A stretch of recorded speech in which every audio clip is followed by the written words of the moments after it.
ministère d'autres Christo.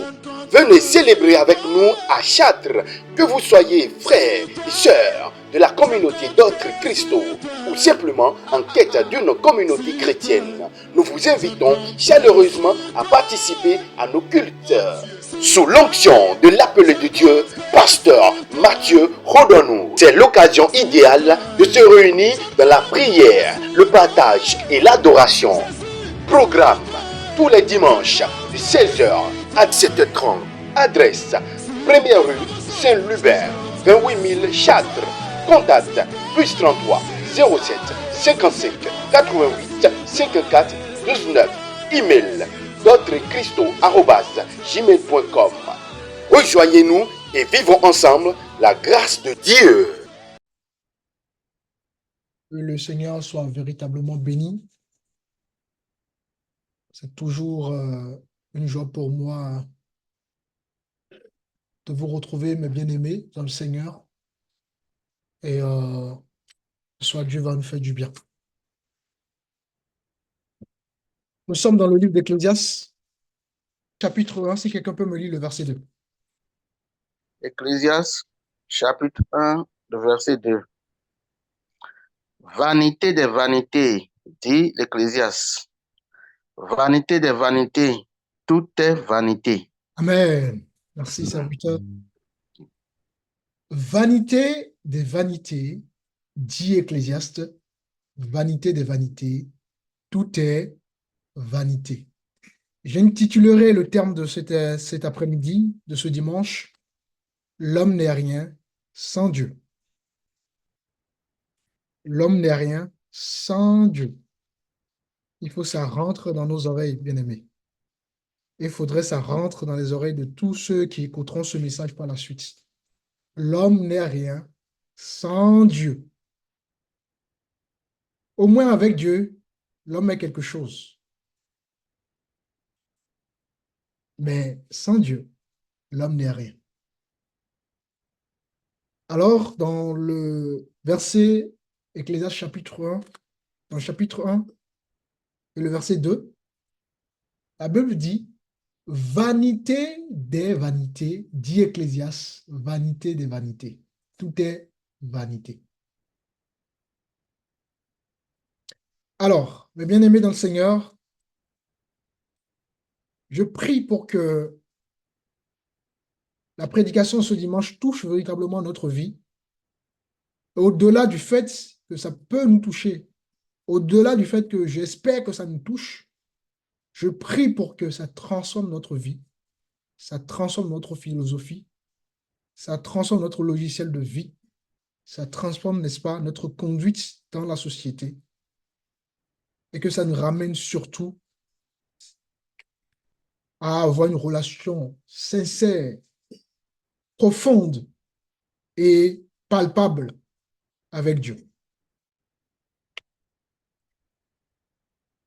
Vous êtes sans savoir que nous vivons dans un monde où l'homme se glorifie souvent, hein, n'est-ce pas, de ses accomplissements. L'homme se glorifie de sa force. L'homme se glorifie de son intelligence. L'homme se glorifie parfois même de sa sagesse. Je suis trop sage. Je suis trop intelligent. Je ne suis pas n'importe qui. J'ai du pouvoir, moi. J'ai de l'argent, moi. J'ai de l'influence, moi. Donc, voilà la société, n'est-ce pas, dans laquelle nous séjournons en tant que des voyageurs. L'homme est égocentrique. Tout tourne à l'homme. Moi, j'aime pas ça. Moi, je ne veux pas ça. Moi, je suis. Moi, je suis. Moi, je suis. Moi, j'accepte pas. Moi, je suis. Voilà l'homme. Voilà le monde dans lequel nous sommes.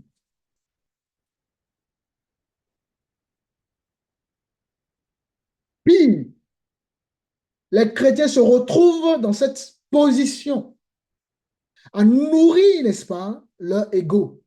Alors qu'en réalité, lorsque nous venons à Dieu, la première chose que Dieu va travailler dans notre vie, c'est notre ego, le moi. Pour que le moi s'efface et laisse place à Dieu et laisse place à notre Seigneur Jésus.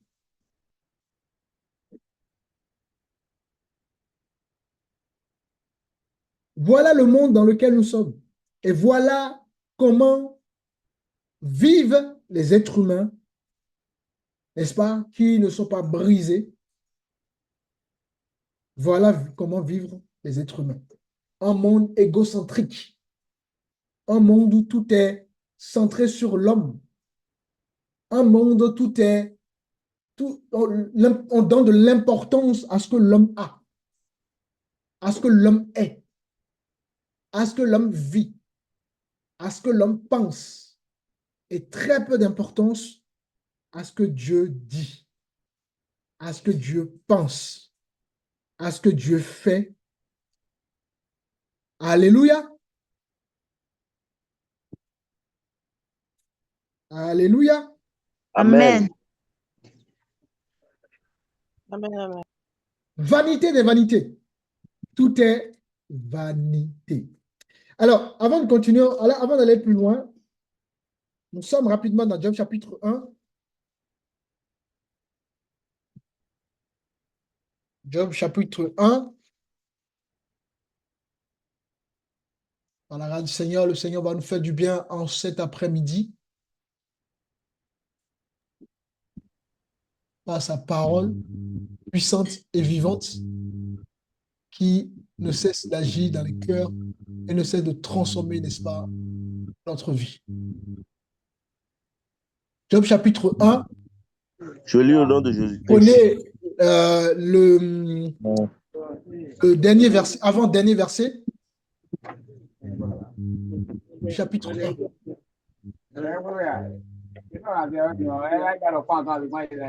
C'est le 21. Lis-moi à partir du verset 20. 2. Je ne vous reçois pas, pasteur. Job chapitre 1, lis-moi à partir du verset 20. Ok, je lis au nom de Jésus-Christ. Alors Job se leva, déchira son manteau et se rassa la tête, se jetant par terre. Il se prosterna et dit, je suis sorti nu du sein de ma mère, et nu je retournerai dans le sein de la terre. L'Éternel a donné et l'Éternel a ôté. Que le Amen. nom de l'Éternel soit béni. Amen. Amen. Vous pouvez couper vos micros, il y a du bruit à côté, s'il vous plaît. Voilà un homme qui va traverser ce qu'on appelle des épreuves.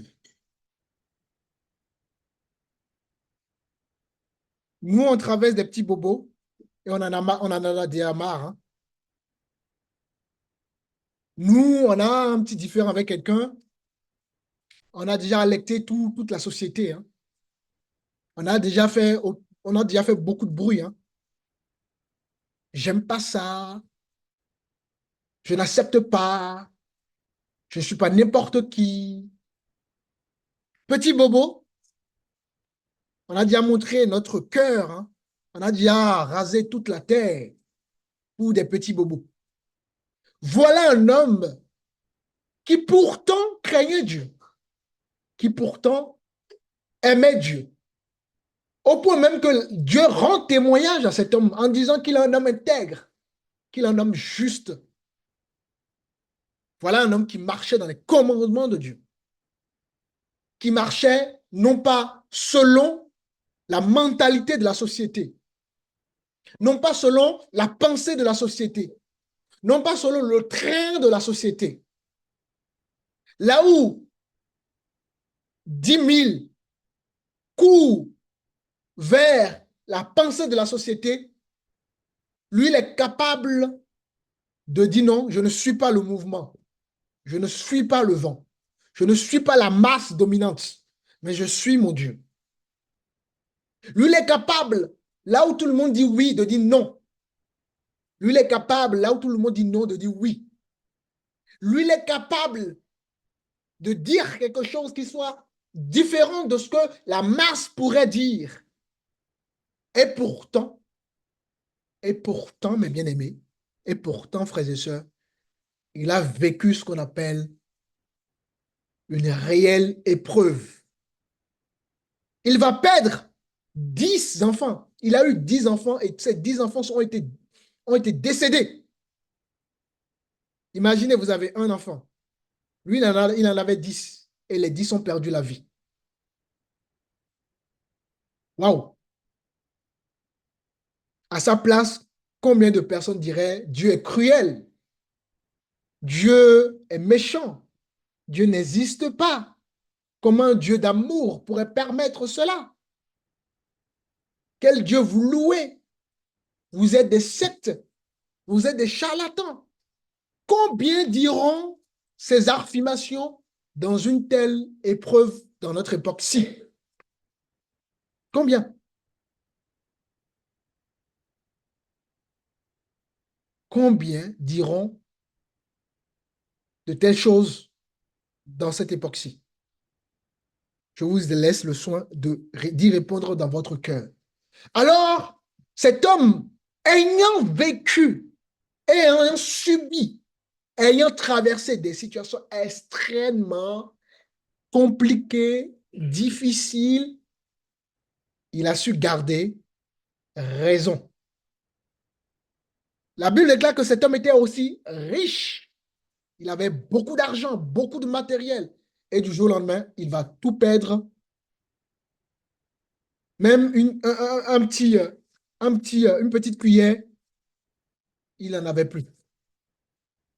Puis, il perd ses enfants, il perd ses biens et il va tomber malade. Il va eu des maladies sur des maladies au point qu'il grattait son corps. La vie de cet homme était devenue, si vous pouvez me permettre, un peu comme l'enfer. Et la Bible dit à aucun moment, n'est-ce pas, il a eu de mauvaises pensées vis-à-vis de Dieu. Et si quelqu'un peut reprendre encore la lecture du verset 20 rapidement de Job, chapitre 1, qu'est-ce qu'il dit à la fin? Qu'est-ce qu'il dit? Regardez cette affirmation de cet homme de foi. Nous lisons. Job se leva alors, déchira son manteau et se rasa la tête. Puis il se jeta par terre, se prosterna et dit, c'est nu que je suis sorti du ventre de ma mère, et c'est nu que je repartirai. Cet homme doit comprendre qu'il est venu dans ce monde nu et qu'il partirait nu. Pour avoir de telles affirmations, il faut avoir un tel degré de foi, un tel degré de respect pour Dieu, un tel degré de compréhension de qui est Dieu, un tel degré, n'est-ce pas, de la suprématie de Dieu, un tel degré de la révérence vis-à-vis de Dieu.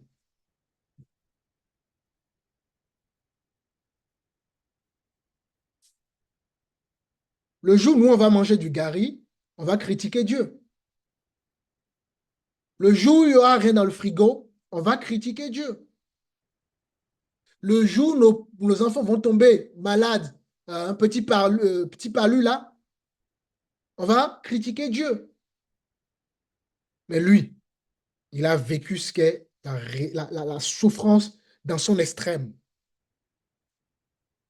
Mais il garde à l'esprit que vanité des vanités, tout est vanité. La maison pour laquelle je suis en train de me battre, je partirai et je laisserai la maison. Le travail pour lequel je suis en train de me battre, je partirai, quelqu'un d'autre remplacerait mon poste. L'argent que je suis en train de mettre dans la tontine pour les Africains ou dans les épargnes pour les Européens, le jour où je partirai, c'est quelqu'un d'autre qui bénéficierait de cet argent-là. La femme que tu as épousée, tu laisseras cette femme-là. L'homme que tu as épousé, tu laisseras cet homme-là. Les enfants que tu as, qui sont nés de ton ventre, de tes entrailles, tu laisseras ces enfants-là. Vanité des vanités, tout est vanité. Alléluia. Amen. Amen. Alors, cet homme ayant compris le principe même de la vie, le principe même de l'humanité, n'est-ce pas, n'a pas donné de la valeur à ses biens, n'a pas donné de la valeur à sa richesse, n'a pas donné de la valeur à ses malheurs, parce qu'il comprend qu'il est venu nu et qu'il partirait nu de ce monde.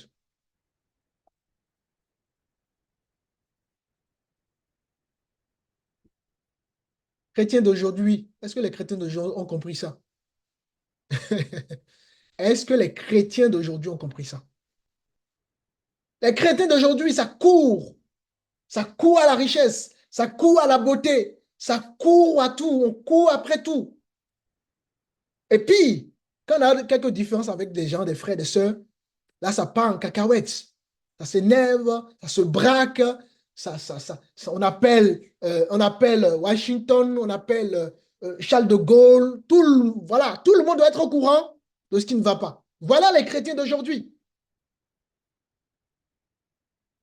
Ça boude Dieu, hein? Dieu est devenu le Père Noël, quand il ne nous donne pas ce qu'on veut, on va le bouder. Voilà les chrétiens d'aujourd'hui.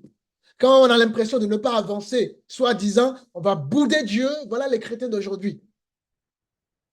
Incapables d'encourager des frères qui se battent pour avancer, des sœurs qui se battent pour avancer. Incapables de respecter, d'encourager des ministères qui essaient d'être intègres. Parce que être serviteur de Dieu, les amis, les tentations sont nombreuses, les amis. Incapables d'encourager des ministères qui gardent la vérité, qui persévèrent, qui mettent en place des choses. Nous sommes devenus des chrétiens qui divisent au lieu d'unir. Nous sommes devenus des chrétiens, n'est-ce pas, prêts à abattre son voisin, à abattre son voisin, prêts à abattre son frère. Des chrétiens prêts à étiqueter les gens. Des chrétiens prêts à murmurer. Voilà les chrétiens d'aujourd'hui. Parce que les chrétiens d'aujourd'hui n'ont pas vécu le Dieu de la loi.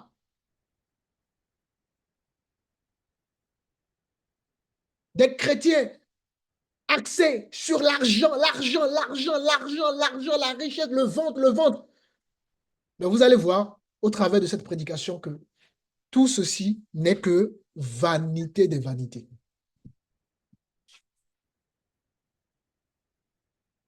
Vanité des vanités.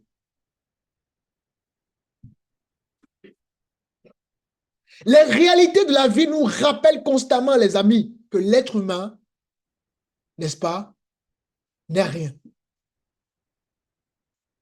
Je vous dis, les réalités de la vie sont là comme des phares, comme des signaux pour nous dire, tu n'es rien sans Dieu, mon ami. Tu n'es rien sans ton Créateur, mon ami.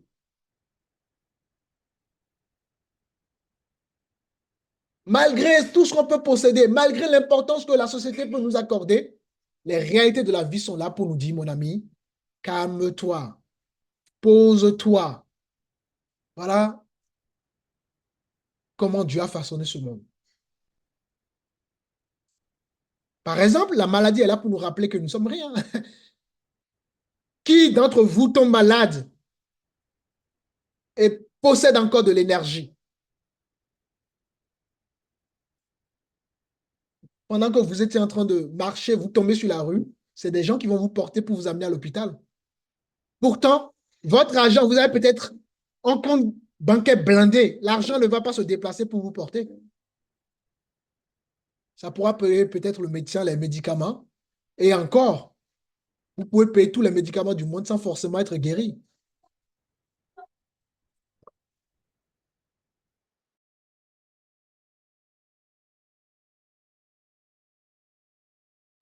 Voilà le monde. Et l'homme doit prendre conscience de ces choses. La maladie est là pour nous rappeler que l'homme n'est rien sans Dieu. Les épreuves sont là, comme Job a vécu des épreuves pour nous rappeler que l'homme n'est rien sans Dieu. Les cycles naturels même de la vie, n'est-ce pas, sont là pour nous rappeler ou pour nous montrer notre limite en tant qu'être humain.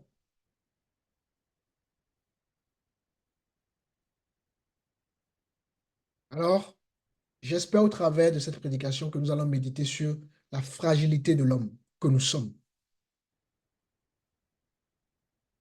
sur la fragilité de l'homme que nous sommes.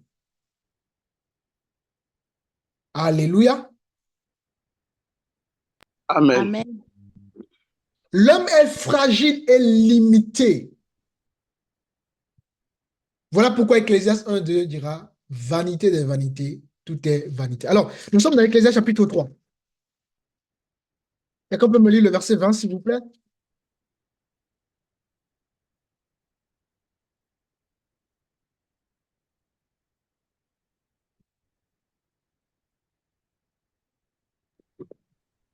Ecclésiaste chapitre 3,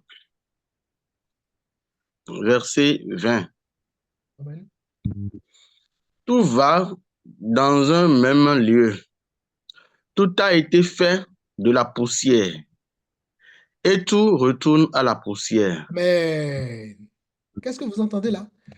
Tout retourne à la poussière. Tout va dans un même lieu.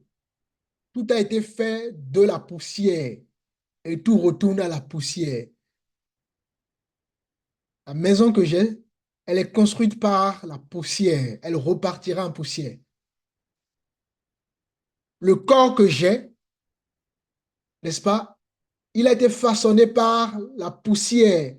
Il repartira à la poussière. Tout retourne, tout sans exception, retourne à la poussière, les amis. Waouh, quelle vérité. Ah, ça calme un peu, hein? Là, ça fait réfléchir, hein, les amis. Waouh. Si tout retourne à la poussière, pourquoi donc je cours? Pourquoi donc j'y mets trop d'importance dans certaines choses, si tout retourne à la poussière?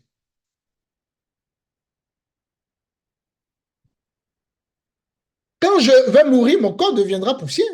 Quand chacun mourra, son corps deviendra poussière.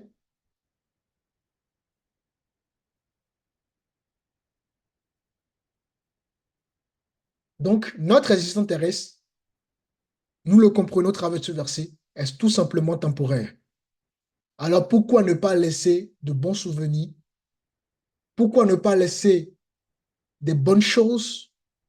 Pourquoi ne pas laisser derrière soi, n'est-ce pas, des bonnes actions? Pourquoi ne pas laisser derrière soi, n'est-ce pas, une histoire heureuse? Par exemple, si nous prenons la maladie, par exemple, vous le savez, la maladie, Dieu utilise la maladie parce que la maladie, c'est un moyen par lequel justement Dieu va passer pour nous montrer notre limite. D'accord? Si un être humain tombe malade, même s'il est riche, même si je ne sais pas comment il est puissant, il a de notoriété, on comprend tout de suite que ce dernier va être réduit, n'est-ce pas, à la faiblesse.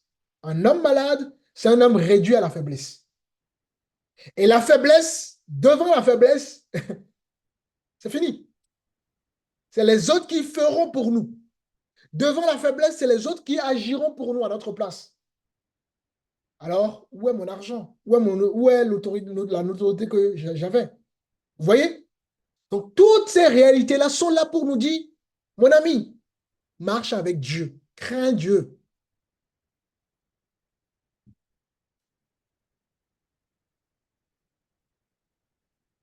Et c'est dans ces moments souvent qu'on réalise que on ne maîtrise rien, ni notre propre vie. Qui sait ce qu'il va faire demain? Quel est l'individu qui sait ce qu'il va faire demain? Même demain, c'est trop loin. Quel est l'individu qui sait ce qu'il va faire avant la fin de la journée? Nous ne le savons pas. On projette, mais nous ne savons pas concrètement ce qui va arriver.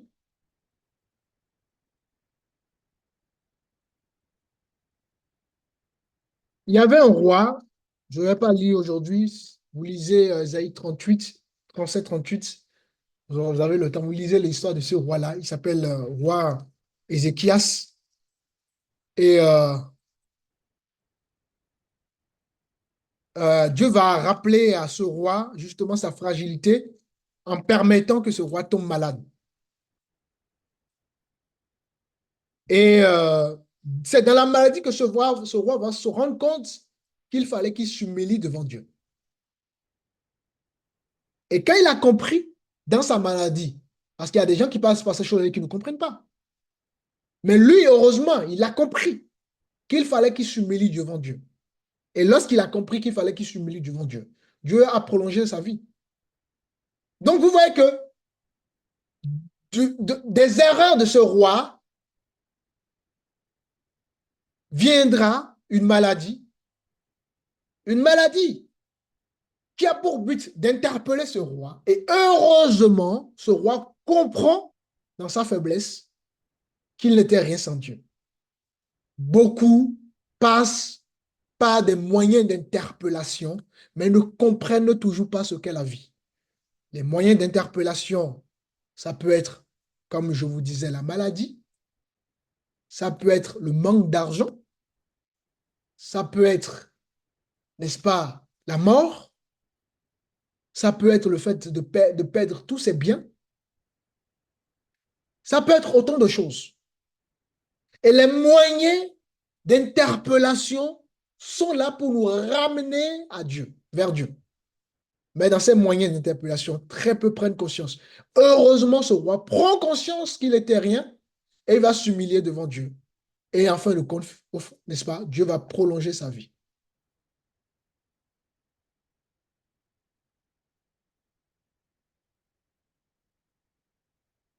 Tout ce que nous obtenons, ce n'est pas forcément le fruit de notre force. C'est la grâce de Dieu. Il faut toujours voir les choses comme ça. Grâce de Dieu. Les succès, l'argent, tout, c'est la grâce de Dieu. D'ailleurs, regardez ce que la parole dit. Nous sommes dans Actes chapitre 17. Regardez ceci. Actes chapitre 17. Donnez-moi du temps, je trouve ce verset rapidement.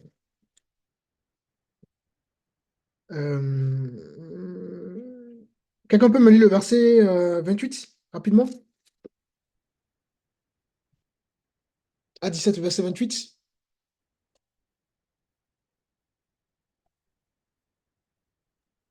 Matthieu, vous avez dit.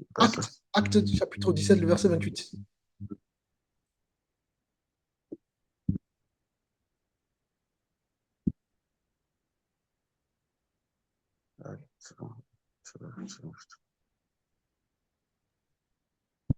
Acte 17, le verset 28.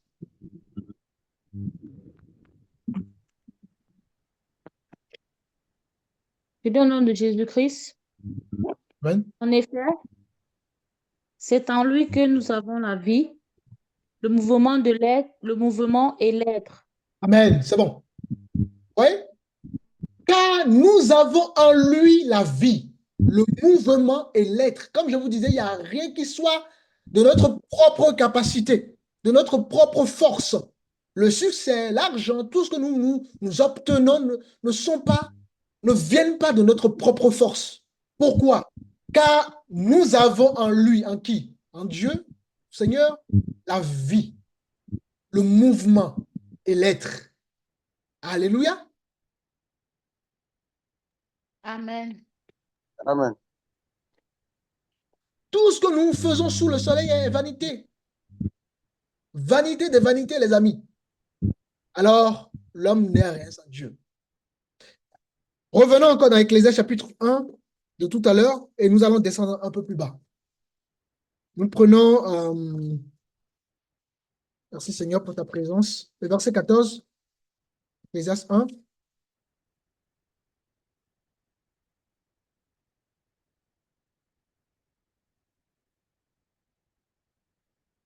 Ecclésiaste chapitre 1, le verset 14.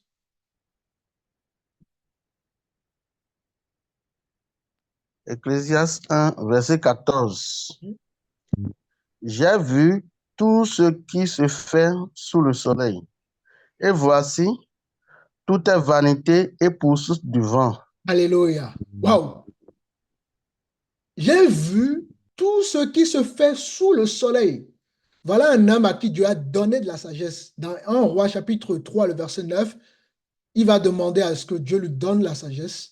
Et c'était l'homme l'unique qui a eu plus de sagesse en Israël.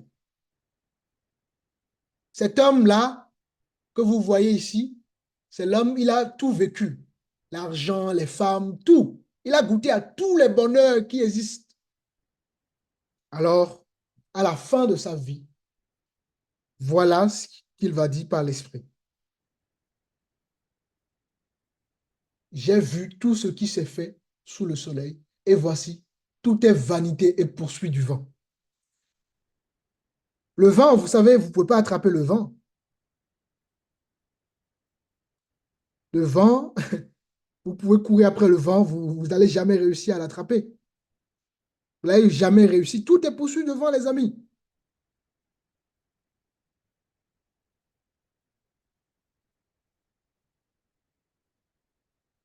Donc, le travail, la richesse, les plaisirs, tout ce que vous connaissez sont poursuites du vent.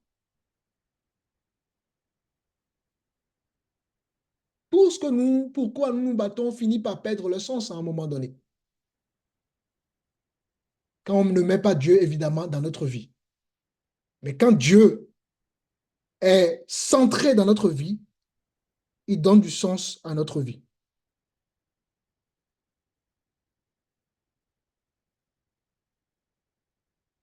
Quand nous mettons Dieu dans notre vie, dans nos foyers, dans tout, il donne du sens à notre vie.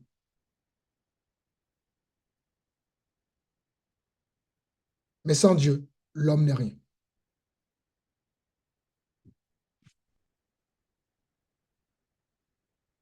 Même la nourriture qui est censée nous donner une force, qui est censée nous, grâce à la nourriture, on peut survivre. On peut, voilà, notre organisme a besoin d'être nourri. Tout ça, même tout ça, ça devient finalement du déchet.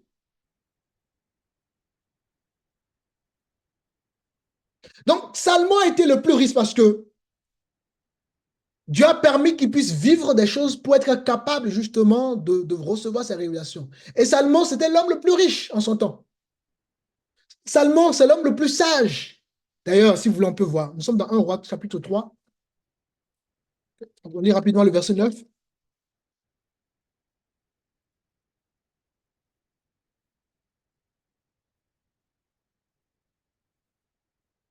1 Roi 3, le verset 9.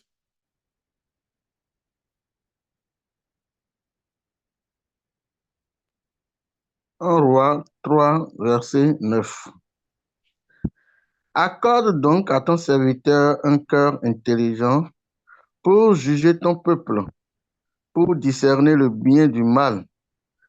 Car qui pourrait juger ton peuple, ce peuple si nombreux? Cette demande de Salomon plut au Seigneur. Et Dieu lui dit, puisque c'est là ce que tu demandes, puisque tu ne demandes pour toi ni une longue vie, ni les richesses, ni la mort de tes ennemis, et que tu demandes de l'intelligence pour exercer la justice, voici, j'agirai selon ta parole. Je te donnerai un cœur sage et intelligent, et telle sorte qu'il aura eu personne avant toi, et qu'on ne verra jamais personne de semblable à toi. Amen. Vous voyez? En outre, C'est bon. ce que Merci. tu n'as pas demandé. C'est bon. Vous voyez? Dieu lui donne, il était le seul à son époque. Dieu lui a donné ce qu'il voulait, la sagesse. Dieu l'a rendu unique en son genre. Et Salomon a vécu tout. Et Salomon, bien qu'il était plus riche, plus sage, comme on l'a lu, parmi les hommes, vous voyez qu'il a bien conclu, il va conclure quelque chose rapidement. Nous sommes à la fin de sa vie. Nous sommes à la fin du chapitre d'Ecclésiaste. Nous sommes dans le chapitre 12. Regardez ce qu'il va conclure. Si quelqu'un peut me lire le verset 13.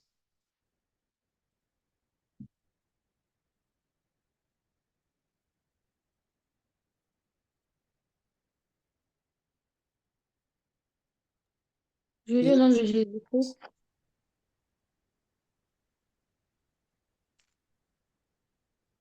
Oui. Ecclésiaste 12, verset 13. Écoutons la conclusion de tout ce discours. Crains Dieu et respecte ses commandements. car c'est ce que doit faire tout homme. Voilà. Voilà ce qui conclut à la fin de sa vie par l'Esprit. Crains Dieu et respecte son commandement, et voilà ce que tout homme doit faire. Craindre Dieu, respecter ses commandements. Nous devons vivre sur ce qui a de la valeur. Et pas une valeur éphémère, mais une valeur éternelle. Et regardez ce que Jésus va dire. Nous sommes dans Marc chapitre 8. Cherchons les choses qui ont de la valeur éternelle et non les valeurs éphémères, les amis. Nous sommes dans Marc 8 et nous lisons le verset 30, le verset 36.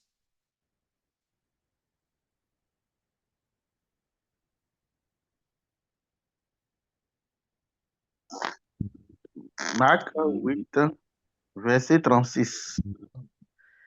Et que sert-il un homme de gagner de tout le monde s'il perd son âme? Waouh, waouh, waouh, waouh, waouh, waouh, waouh. Waouh, c'est Jésus qui dit ça. Que sert-il à un homme de gagner tout le monde s'il perd son âme? Que sert-il à un frère de faire toute une histoire pour un problème alors qu'il aurait pu apporter la paix si c'est pour perdre son âme? Que sert-il à la société de courir après l'argent si c'est pour perdre son âme? De courir après des choses qui n'ont pas de valeur éternelle si c'est pour perdre son âme? Je préfère ne pas avoir de l'argent s'il faut, s'il faut garder mon âme en vie, s'il faut préserver mon âme, les amis. Que sert-il à un homme de gagner tout le monde s'il perd son âme? Les gens veulent vivre au jour, c'est-à-dire, bon, c'est la vie, je vais vivre tout ce que je veux, je fais tout ce que je veux. Mais il y a un après. Il y a un après. Le monde ne se limite pas dans ce monde physique. Il y a une autre vie après ce monde physique que beaucoup ignorent, que les gens ne veulent pas accepter. Il y a une autre vie après.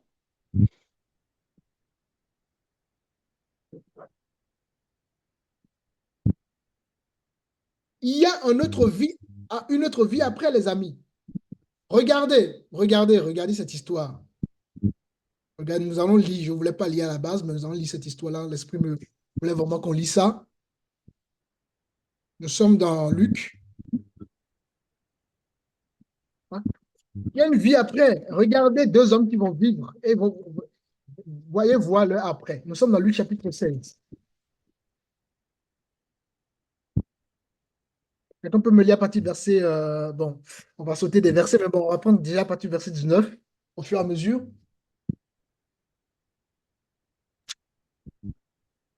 Le nom de Jésus.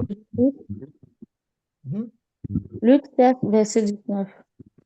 Il y avait un homme riche qui s'habillait de pourpre et de fin lin et qui chaque jour menait joyeuse et brillante vie.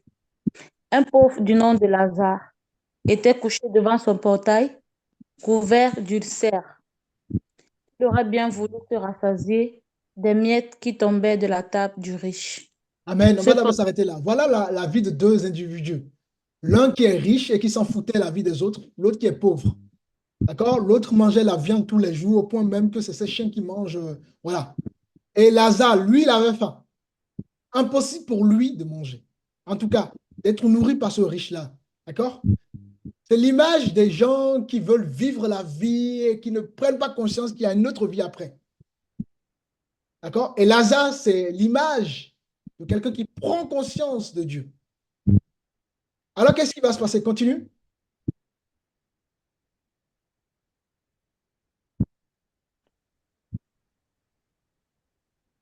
Prends à partir du verset 22.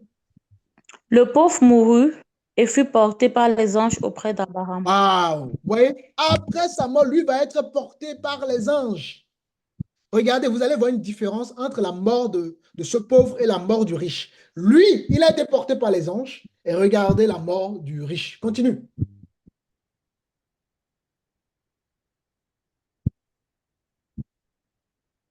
Continue la lecture, ma soeur. On ne t'entend pas. Continue, on ne t'entend pas du tout, ma soeur. Le, Le riche mourut aussi, Mhm. et il fut enseveli. Dans le séjour des morts, il leva les yeux, et tandis qu'il était en proie au On va trouble. d'abord s'arrêter là. Donc, le pauvre, lui, il meurt. Il a été emporté par les anges. Le riche, lui, il meurt. Lui, il a été enseveli. Vous voyez qu'il y a une différence entre la suite de la mort du pauvre et la suite de la mort du riche. Il faut savoir que la vie que nous aurons après ce monde, comment dire, le choix que nous ferons dans ce monde déterminera la vie que nous aurons après la vie de ce monde. C'est pour ça que les gens qui disent souvent, quand quelqu'un meurt, on dit que son âme se repose en paix. Il faut sortir de ce discours-là. Son âme reposera en paix en fonction du choix qu'il fait dans ce monde. Et attention, c'est pas lorsque quelqu'un meurt qu'on va prier pour que Dieu accepte la personne. Non. Évidemment, c'est l'Église catholique qui a apporté tous ces fausses doctrines-là. D'accord? Hébreu 16 dira que après la mort, c'est fini. Il n'y a plus rien. Donc, on ne peut pas, il n'y a plus de, comment ça s'appelle? Il y a plus d'impact. On n'a plus d'impact sur les gens qui ne sont plus de ce monde au travers de nos prières. C'est ici-bas qu'il faut accepter le Seigneur. C'est ici-bas qu'il faut faire les choix, les bons choix. Après la mort, après quoi vient le jugement. Ne fermez pas ce verset. Je vais vous montrer ça rapidement. D'accord? Pour que vous voyez bien ce que je suis en train de vous dire. On revient sur Luc rapidement. On fait un tour rapidement dans le livre de... Je vous montre rapidement. Nous sommes dans Hébreu. Hein.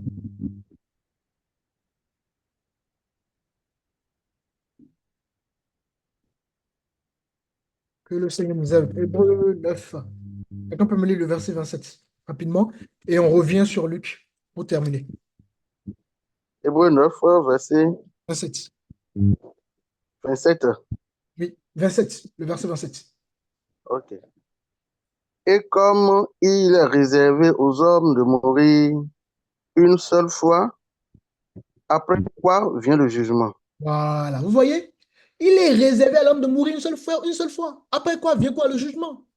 C'est pas après la mort que non, on va prier pour que la vie de la personne change, la personne trouve la paix.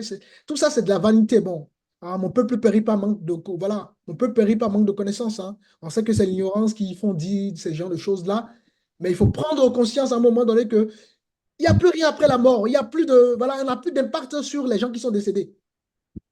C'est ici qu'il faut faire le choix. Alors, nous revenons donc dans Luc, nous sommes au verset Luc 16, nous sommes au verset Frère Sen avait lu quel verset tout à l'heure? Verset 23, je crois, ou 24. Le Somme verset 24. 24, Oui. il s'écria, Mhm, Père Abraham, aie pitié de moi mhm, et envoie Lazare pour qu'il tremble au bout de son doigt mhm, dans l'eau afin de me rafraîchir la langue, mhm, car je souffre cruellement dans cette flamme. mhm. Abraham répondit, Mon enfant, souviens-toi que tu as reçu tes biens pendant ta vie et que Lazare a connu les maux pendant la sienne. Maintenant, il est consolé ici et toi, tu souffres. De plus, il y a un grand abîme entre nous et vous, afin que ceux qui voudraient passer d'ici vers vous ou de chez vous vers nous ne puissent pas le faire. Amen. Vous voyez la différence, la vie que mène le riche après sa mort et la vie que mène le pauvre après sa mort. Maintenant, regardez le verset 27 qui est très, très intéressant. Nous sommes au verset 27. Quelqu'un peut prendre le verset 27? Le riche dit, Mhm, prie donc, Père Abraham, d'envoyer Lazare dans la maison de mon père, car j'ai 5 frères. C'est pour qu'il leur atteste ces choses, afin qu'ils ne viennent pas aussi dans ce lieu de tourment. Amen. On va s'arrêter d'abord là. Donc, le riche va prendre conscience de la vérité, de la vérité qu'il recevait quand il était vivant. Il prend conscience de la réalité du monde après, du monde qui existe après, hein, n'est-ce pas, le monde physique. Et là, il va dire, ah, on me disait ça quand j'étais vivant, quand j'étais dans l'autre monde. Je ne croyais pas. Et là, il va demander à Abraham d'envoyer des gens d'ici parce qu'il a 5 frères qu'il veut sauver. Et regardez ce qu'Abraham lui dit, le verset 29. Abraham répondit, ils ont Moïse et les prophètes. qu'il les écoute. Waouh! Abraham le dit, il y a les hommes de Dieu qui sont là pour transmettre la vérité. Maintenant, c'est à eux maintenant d'écouter les hommes de Dieu ou pas. Ils ont Moïse et les prophètes qu'ils les écoutent. Waouh! Le verset 30. Et il dit, non, Père Abraham, mais si quelqu'un des morts va vers eux, ils se repentiront. Waouh! Le riche dit non, non, non, non, non, non. Et moi-même, pendant que j'étais vivant, les prophètes me parlaient de Dieu. N'est-ce pas? Moïse me parlait de Dieu, je n'ai pas su écouter. Donc, le mieux, c'est qu'on envoie quelqu'un d'ici qui a vécu la chose. Comme j'aime souvent dire, il ne faut pas se moquer de quelqu'un qui est parti à la guerre. Le mieux, c'est qu'on envoie quelqu'un d'ici. Comme ça, ils vont comprendre que non, les messages des prophètes étaient vrais, sont vrais. Alors, qu'est-ce que Abraham va lui dire, le verset 31? Et Abraham lui dit, s'ils n'écoutent pas Moïse et les prophètes, ils ne se laisseront pas persuader quand même quelqu'un des morts ressusciterait. Amen. Voilà la réalité, les amis. Ici-bas, l'on doit faire le bon choix et marcher avec Dieu. C'est très important pour donner du sens à notre vie. Pourquoi nous nous battons s'il n'y a pas de sens? Pourquoi nous nous levons le matin s'il n'y a pas de sens? Pourquoi voilà, tout l'argent qu'on peut battre pour avoir, on va mettre dans des choses s'il n'y a pas de sens? Notre vie doit pouvoir avoir du sens, les amis. Il faut donner du sens à notre vie pour savoir pourquoi nous faisons telle ou telle chose. Pourquoi je sers le Seigneur? Pourquoi je persévère dans l'Église? Pourquoi je prie? Pourquoi je jeûne? Pourquoi? Il doit y avoir du sens. Et quand on voit le sens qu'a ce que nous faisons, n'est-ce pas? On a beaucoup plus d'investissement dans ce qu'on fait. Voilà pourquoi, depuis le temps que je sers le Seigneur, les amis, malgré les coups bas, les épreuves, je n'abandonne pas parce que je sais pourquoi je sers le Seigneur, les amis. Je sais pourquoi je suis chrétien. Je sais pourquoi je suis ceci, cela. Chacun doit pouvoir donner du sens à sa vie pour s'engager davantage avec le Seigneur et en toutes choses. Parce que nous sommes dépendants de Dieu. Alors, nous sommes dans Somme 39. Que Dieu puisse nous aider à prendre conscience de notre vie et de l'importance d'avoir Dieu dans sa vie. Somme 39, pas simplement avoir Dieu dans sa vie, mais marcher surtout avec Dieu. Il y a ceux qui acceptent Dieu, mais qui ne marchent pas avec lui, qui refusent de s'engager. Somme 39, quelqu'un peut me lire le verset 5 et le verset 6? Je finis bientôt. Éternel, dis-moi quel est le terme de ma vie? Quelle est la mesure de mes jours? Que je sache combien je suis fragile. Voici, tu as donné à mes jours la largeur de la main et à ma vie est comme un rien devant toi. Oui, tout homme debout n'est qu'un souffle. Wow, amen. Wow, wow, wow, wow, wow, wow, wow. Ça résume tout ce que nous étions en train de dire du début jusque-là. Hein. Tout est résumé en 2 versets.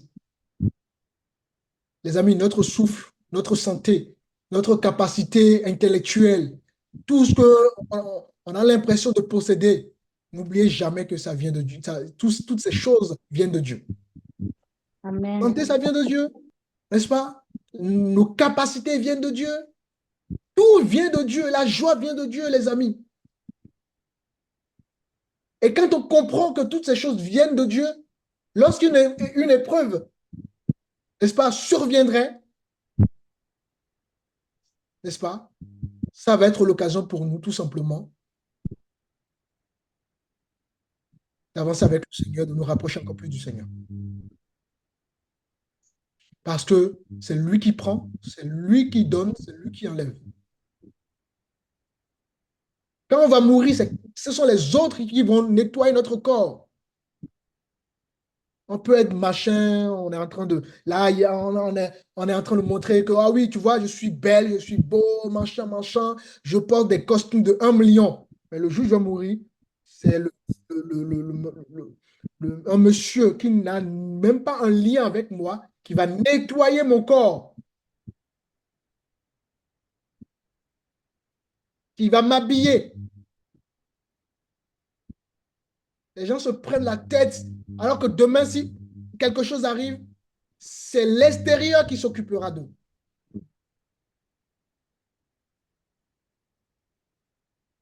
L'égoïsme, moi j'ai ceci, je ne suis pas ceci, moi je. Bien-aimés, prenons conscience que la vie doit se vivre avec beaucoup d'humilité, beaucoup d'amour, beaucoup de respect des autres, beaucoup d'acceptation de la différence.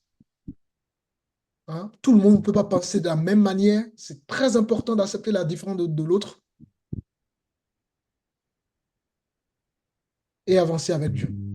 Je finirai par un dernier verset biblique. C'est vrai, là, c'est vraiment l'après. On a 1h30, donc il y a beaucoup de choses à dire, mais on n'a pas vraiment le temps de tout dire. Mais bon, l'essentiel, nous sommes dans l'Ecclésiaste chapitre 12. Et on reprend le verset 13. Voilà, on essaie d'être un peu bref pendant la prédication en ligne. Ecclésiaste 12, 13. Écoutons la conclusion de ce discours. Crains Dieu et respecte ses commandements, Mhm. car c'est ce que doit faire tout homme. Ok, très bien. Ecclésiaste, on va prendre maintenant Job chapitre 1, le verset 21. Je finirai pas ça.